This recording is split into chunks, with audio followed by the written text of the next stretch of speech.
Students, welcome to my channel. आज की इस क्लास के अंदर हम करेंगे लेबलिंग। जो हमने इससे पहले वाले क्लास में पढ़ी है वो कहाँ कहाँ करते हैं, उनके लोकेशन क्या है, लेबल करने की locations. DNA can be label in two ways.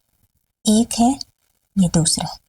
एक है कि हम एंड लेबल कर सकते हैं, यानी कि जो डीएनए है उसके एंड पे लेबलिंग करें। एक है यूनिफॉर्म लेबलिंग, यानी कि यहाँ शुरू से लेके एंड तक, मतलब बीच वाला पोर्शन भी पूरा लेबल हो। तो ये दो तरह की मेन लेबलिंग होती है। तो एंड में हम क्या क्या लेबल कर सकते हैं। एक तरफ तो एंड में 3 एंड होता है, 3 प्राइम एंड, एक पे 5 प्राइम एंड होता है ऑब्वियसली। और यूनिफॉर्म में हम दो तरह से कर सकते हैं। एक तो निक बना के फिर उसका ट्रांसलेशन करो, या फिर रैंडम प्राइमिंग करके फिर करो। ये दो तरह से यूनिफॉर्मली हम लेबलिंग कर सकते हैं डीएनए मॉलिक्यूल की। तो यूनिफॉर्म मीन्स पूरा ऑल ओवर जो मैंने बताया। तो निक ट्रांसलेशन लेबलिंग करनी हमको, निक ट्रांसलेशन। इस मेथड के अंदर हम एंजाइम यूज करेंगे। ये 3 एंजाइम हम यूज करेंगे। कौन कौन से? पहला एंजाइम है पैनक्रियाटिक डीएनएज 1, ये याद रखें। दूसरा है E coli DNA polymerase 1। Third one is DNA ligase 1। तो ये निक क्रिएट करेगा। ये फिर वहाँ पे क्रिएट, जैसे ये डीएनए था, यहाँ पे ये निक, जो ये पैनक्रियाटिक डीएनएज 1 आया, उसने यहाँ पे एक कट लगाया। ठीक है, यहाँ पे ये कट हो गया। तो कट में ऐसा नहीं कि सिर्फ काट के चला गया, 4-5 न्यूक्लियोटाइड भी हटाएगा वो। तो कट लगने की वजह से क्या हुआ, ये 5 to 3 प्राइम था, अब ये 3 to 5 ऐसे हो गया ना। तो अब यहाँ से ये नई जो डीएनए पॉलीमरेज आएगा, नया ऐड करेगा न्यूक्लियोटाइड, और ऐड करता जाएगा। तो ऐड करेगा तो इसके अंदर क्या है, हमने जो ऐड कर रहा है नए वाले न्यूक्लियोटाइड, वो उनको हमने लेबल कर दिया है आइसोटॉप से। ठीक है, फिर ये जो एंड है लाइगेज का, क्या काम होता है, मतलब ये तो फॉर्मेशन का काम है। लाइगेशन का काम क्या है, अटैच करवाना, यानी कि बीच में अटैचमेंट को और स्ट्रॉन्ग कर देना। तो ये आगे इसको हटाता जाएगा, नए ऐड करता जाएगा। तो ये हमने क्या किया, कहीं पर भी कट लगा के फिर उससे आगे का पूरा लेबल कर दिया। ठीक है, तो जैसे मैंने बताया डीएनए 1 क्या करता है, यूज टू क्रिएट निक बनाने के काम आता है। ठीक है, तो रैंडम किसी भी साइट पे हमने डीएनए 1 से कट लगवा दिया, दोनों स्टैंड पे। डबल स्टैंड है तो इसने दोनों पे कट लगा दिया, ये 2 थे, इसने दोनों पे कट लगाया।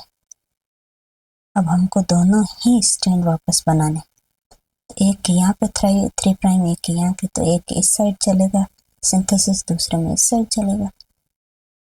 ठीक है, देन आफ्टर डीएनए के साथ ट्रीट करने के बाद क्या होगा, ये डीएनए पॉलीमरेज आएगा जो ऐड करेगा न्यूक्लियोटाइड को 3 प्राइम फ्री एंड पे। और वो जो ऐड हम कर रहे हैं, है ना, क्यों कर रहे हैं 3 प्राइम पे, क्योंकि यहाँ पे OH फ्री, मतलब फ्री अवेलेबल है, जो जहाँ पे मोस्टली हम क्या होता है 3 प्राइम पे ही तो न्यूक्लियोटाइड नया ऐड होता है। उसका रीज़न क्या है, OH, वो क्या करता है, आगे रिएक्ट करता रहता है। तो ये जो हम नए न्यूक्लियोटाइड ऐड कर रहे हैं, ये रेजिड्यू, ये क्या है, labelled. Then as DNA polymerase extend 3 to 5 prime, तो ये इस डायरेक्शन में एक्सटेंड करता जाएगा और रिमूव करता जाएगा जो बेस पेयरिंग 5 प्राइम पे है। जैसे मैंने बताया, ये जो आगे वाला, एक तो ये निक लगा दिया इसने, बट ये आगे जो प्राइमर पड़ा है ये तो हटाया नहीं निक में। तो ये क्या करेगा, जो डीएनए पॉलीमरेज है उसके अंदर एक्टिविटी है 5 to 3 एक्सोन्यूक्लियस, उसकी हेल्प से वो वहाँ से हटाता हुआ चलता जाएगा और नया बनाता जाएगा। तो नया वाला क्या हो गया, उसमें लेबलिंग होगी। तो ऐसे हम क्या कर देंगे, पूरे डीएनए को लेबल कर देंगे। सिंपल।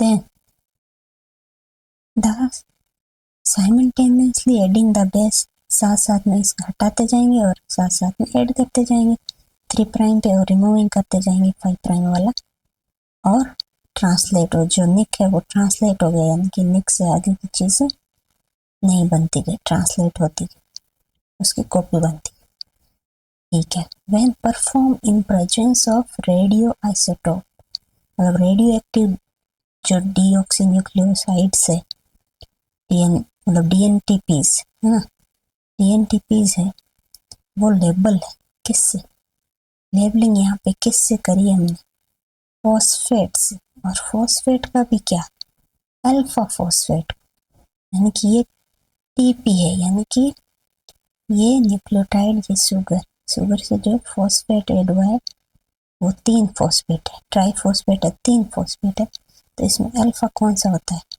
ये अल्फा होता है, ये बीटा होता है और ये गामा होता है, तो ये वाले से लेबल करेंगे इसको, है ना, ये याद रखें, ये पूछा जाएगा निक ट्रांसलेशन में कौन सा है, कहीं और पे कोई और आ जाएगा तो ऐसे कंफ्यूजन क्वेश्चन होंगे। Newly synthesised strand become radioactive label, जो नया स्ट्रैंड बना वो रेडियो एक्टिवली लेबल्ड बन गया। इसमें बताया है कि जो नॉन रेडियो एक्टिव लेबलिंग है वो कैसे करते हैं, वो हम नॉन रेडियो एक्टिव जब पढ़ेंगे तब देखेंगे ना डिटेल में, तो अभी जो ये लाइन इसके बीच में आ रही वो देख लेते हैं ओनली। तो वहाँ पे डिगॉक्सीजिन या फिर बायोटिन मोइटी को हम ऐड करते हैं डीएनटीपी एनालॉग के साथ, ये 2 चीज़ें होती है,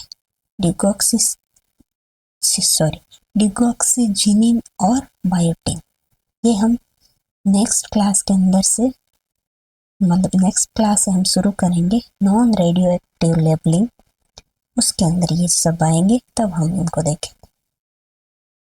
तो ये था निक ट्रांसलेशन। अब है रैंडम प्राइमिंग, ये कैसे होती है, तो रैंडम प्राइमिंग में हम क्या करते हैं, अल्टरनेटिव मेथड है, जैसे निक है उस या तो निक ले लो, निक की जगह पे हमको निक वाला, यदि हमको सही नहीं लग रहा है या फिर उसको अफोर्ड नहीं कर पा रहे हैं किसी वजह से, कोई एंजाइम की कमी हो, तो उसके जगह पे हम इसको यूज़ कर सकते हैं यूनिफॉर्म लेबलिंग के लिए। It carried out by oligonucleotide primer DNA synthesis, यहाँ पे हम क्या यूज़ करेंगे, प्राइमर यूज़ करेंगे, वो कैसे करते हैं देखते हैं।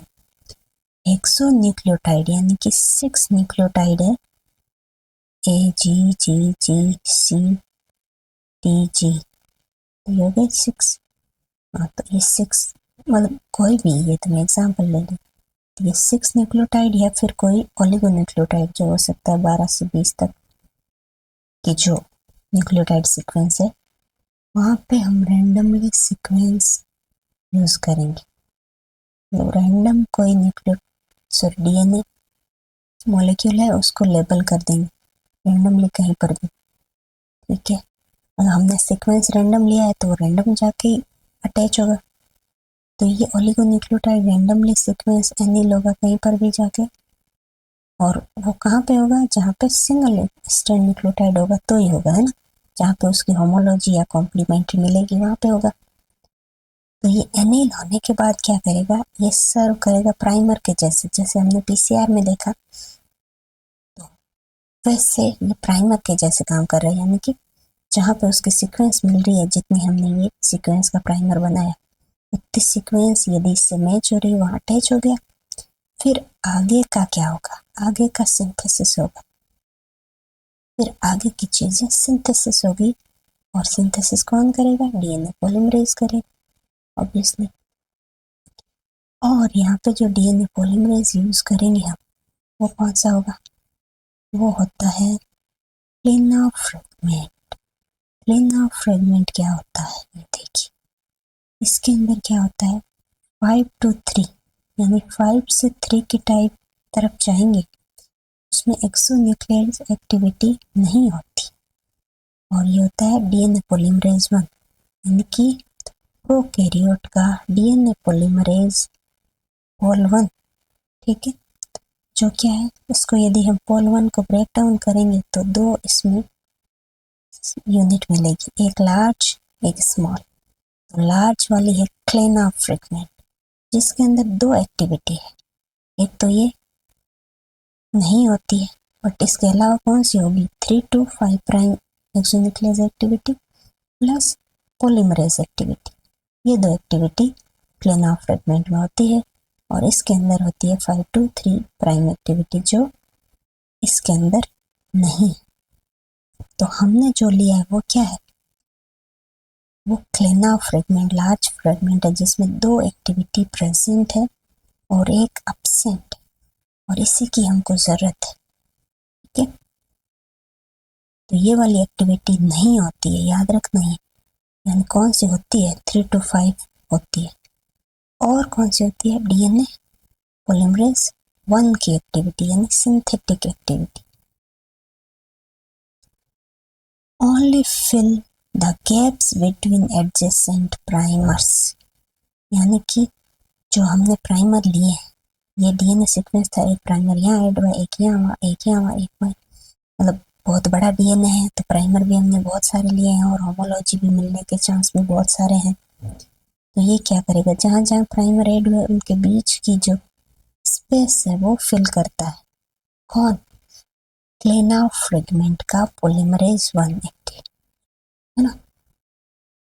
तो ये जो लेबल करेगा तो इसके अंदर क्या होगा, रेडियो एक्टिव, हमने पहले से इसको लेबल कर दिया, जो न्यूक्लियोटाइड नया ऐड कर रहा है क्लेनार्फ।